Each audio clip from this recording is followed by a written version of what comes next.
this is a true story.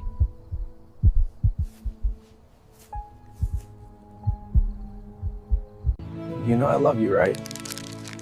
You know I love you, right? Of course you are my brother. Not like that.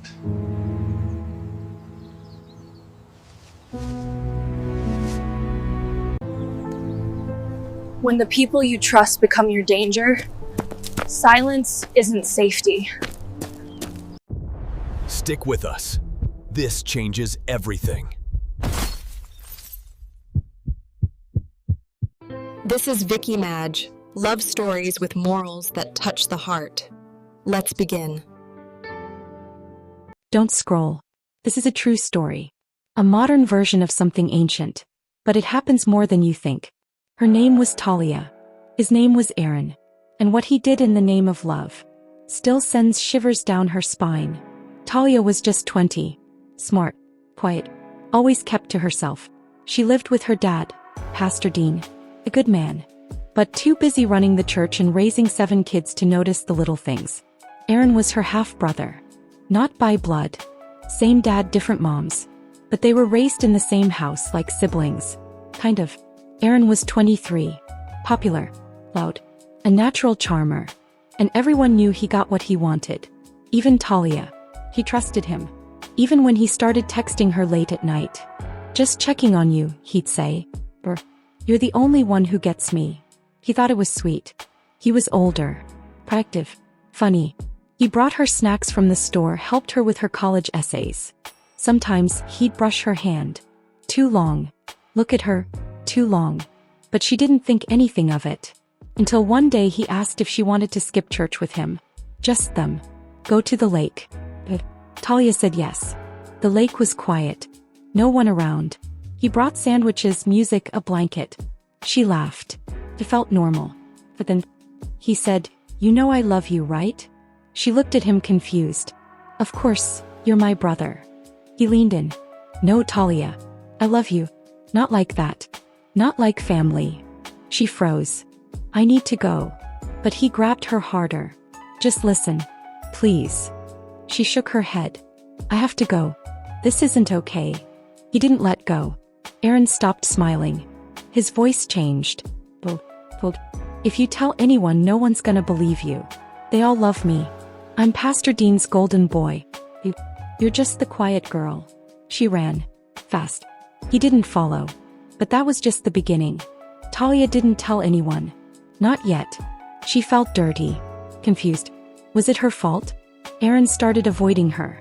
Then started telling people she was acting weird. Whispers started. And Talia broke. But that's not the end. Because what Aaron didn't know was that truth has a way of finding its voice. And when it does, it shakes the walls. Want to know what happened when Talia finally spoke up? What Aaron did next? And how the church reacted? Then stick with me. It's darker, realer, and nothing like what you're expecting. Subscribe now. And share this if you know someone who's ever felt unheard, unseen, or unsafe. They need to hear this story. Subscribe. Because everything's about to unravels. The masks come off. And secrets that have lived in shadows for years finally come into the light. This is where everything changes. She thought speaking up would save her. Instead, it almost destroyed her. But what came next was bigger than she imagined. If you are just joining us, go watch from the beginning. Then come back. Because this is the storm before the reckoning. Talia didn't say a word for 3 weeks. Not about what Aaron did to her at the lake. Not about the threat. Not about how she'd cry in the shower so no one would hear. But silence has a weight. And hers was suffocating her. One night, during youth group at church, her cousin Naomi found her curled up in the bathroom. Talia's face was pale. Hands shaking. Naomi sat beside her on the floor. "I don't know what happened," she whispered. "But I know you're not okay. Please tell me." Talia broke. Right there, between the stalls and the tile, she told her everything. Naomi begged her to tell her dad. Talia was scared, but tired of pretending. That night, she waited until Pastor Dean was in his office. Alone. She walked in, sat across from him, looked him in the eye. "Dad," she said. "Aaron tried to come on to me." He blinked. Didn't move. Just stared. Talia told him everything. The lake. The things he said. How he grabbed her. When she finished, there was silence. Then her dad leaned back in his chair. "Are you sure?" he asked. Maybe he was just being playful. "You two grew up together. He wouldn't hurt you." Her stomach dropped. It was like she hadn't spoken at all. "I believe you think it happened," he added. "But this is serious. You need to be careful with your words." Talia left his office feeling smaller than ever. 2 days later, Aaron was called into the office. He came out grinning. He told Talia, "Nice try," then winked. The next Sunday, the pastor announced that Aaron was being sent to serve at a new campus. No explanation. No accountability. Talia's name was never mentioned. But people whispered. Her older sister said, "You could have ruined his life." Her aunt texted, "God sees all. Be careful not to sow lies." Even Naomi stopped returning her calls. Talia couldn't take it anymore. So she wrote. Every night in a private blog under the name, "Not Your Sister," she told her story. No names. No locations. Just truth. Weeks passed. Then the messages came. Other girls. Same kind of stories. Same kind of churches. Some even mentioned a guy named Aaron. It hit her like a punch. This wasn't just about her. Aaron wasn't a one-time mistake. He was a pattern. And he had to be stopped. Talia found a journalist. A woman who had written about abuse in churches before. They met at a coffee shop downtown. Talia brought everything. Screenshots, texts, journals, names. The journalist sat in silence. Then she said, "If you're ready, I'll publish this. But once it's out, there's no going back." Talia looked her dead in the eye. "I've already lost everything. Now I'm taking back my voice. Not just Talia's, but 5 other women. The church. The family. Everything's about to explode. Because what lives in the dark never stays hidden forever."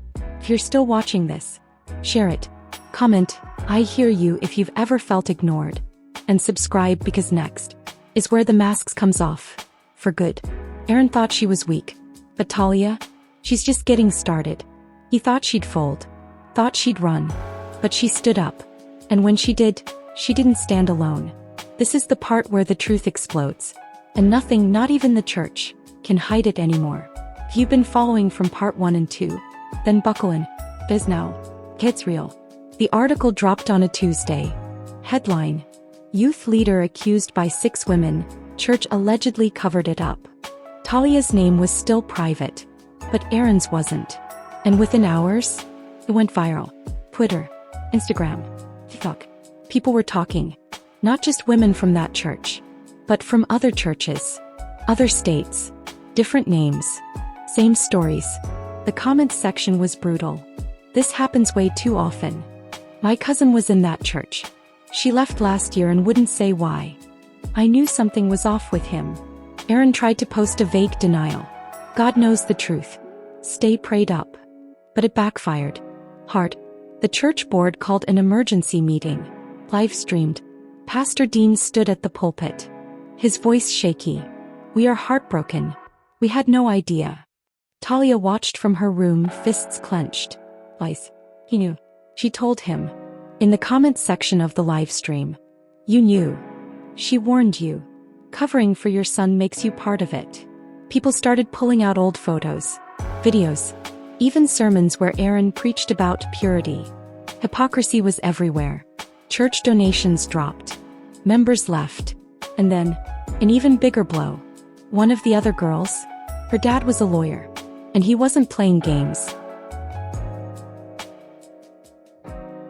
He filed a civil lawsuit against Aaron. And against the church. For covering it up. For negligence. For emotional damage. Suddenly Aaron went quiet. Deleted all social media. And Talia? She felt something she hadn't in months. Power. Talia got a call one night from a private number. She almost didn't answer. But she did. "Aaron's being arrested," the voice said. "There's new evidence." Turns out, one of the girls had secretly recorded him. A confession. Clear as day. And that was it. The mask was off. For good. Talia finally posted on her blog. Not anonymous. Not hidden. She used her real name.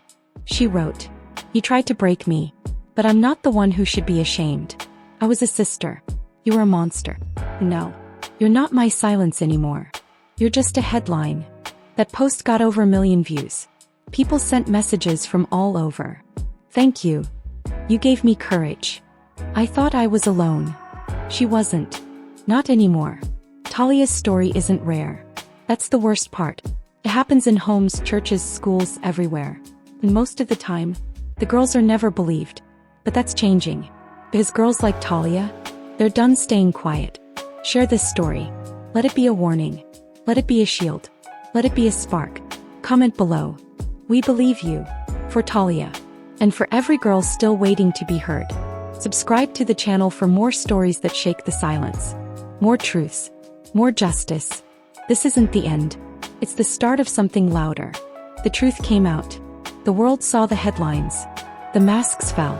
But when the dust settled, she was still alone. This is the part they don't show. After the storm. When the noise dies down, and the silence comes back. This is what happened to Talia after the story ended. The lawsuit dragged on. Aaron got a plea deal. No jail. Just probation, counseling, and a no-contact order. Talia didn't even get a phone call. No apology. No justice that felt real. The church. They released a statement. Committed to healing and restoration. But they never said her name. Never said what they were restoring. People moved on. Aaron disappeared from social media. Got a job in another city. Changed his name on Facebook. Like none of it ever happened. Talia's own family never really asked how she was doing. Her dad never brought it up again. Acted like it was a chapter best forgotten. Her sisters stopped inviting her to family events.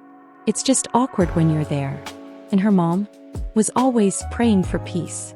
But never once said, "I'm sorry that happened to you." Talia realized something painful. She lost her voice to Aaron. And her family never tried to give it back. So she started rebuilding. Alone. Therapy. Writing. Speaking at small women's groups. Not everyone listened. But the ones who did heard her. One day after speaking at a local event, a girl approached her. Maybe 17. Shaking. She whispered. He was a youth leader too. Talia didn't say anything at first. Just hugged her. Because that's what she wished someone had done for her. She later read the full story of Tamar again. The Bible didn't say she got justice. Only that she lived desolate in her brother's house. Forgotten. Silenced. And somehow Talia felt connected. Because Tamar didn't get closure. Neither did she. But she survived. Talia decided to build something in her city. A small bench at the local park. Engraved on it were 5 words. You are not your silence. Below it. In memory of Tamar. And all the Talias. Talia didn't get the justice she wanted. She didn't get her family back. Still out there, probably pretending to be a changed man. But she got something else. She got her voice. She got her truth. And she got to live free from the shame they tried to place on her. That's more than Aaron will ever have. They always talk about what was done to her. But they never talk about what she became after. She became fire. She became thunder behind quiet eyes. She became a story that girls would whisper to each other. And feel brave again. Me. I tell her story now. Not for justice. Not for revenge. But so no girl ever has to sit in silence again, wondering if she matters. Because she does. And if you're still watching, maybe you're her too. So don't forget this. You are not what was done to you. You are what survived.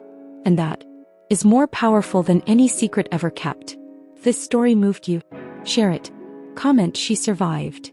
Subscribe for more stories that honor the unheard, the unseen, and the unbroken. Because silence doesn't protect us. Truth does. You are not what was done to you. You are what survived. Speaking up is not betrayal. It's courage. If this story moved you, say I hear you below. For every Talia who needs to know she's not alone. Subscribe for more stories that break the silence. This is Vicky Madge. Love stories with morals that touch the heart.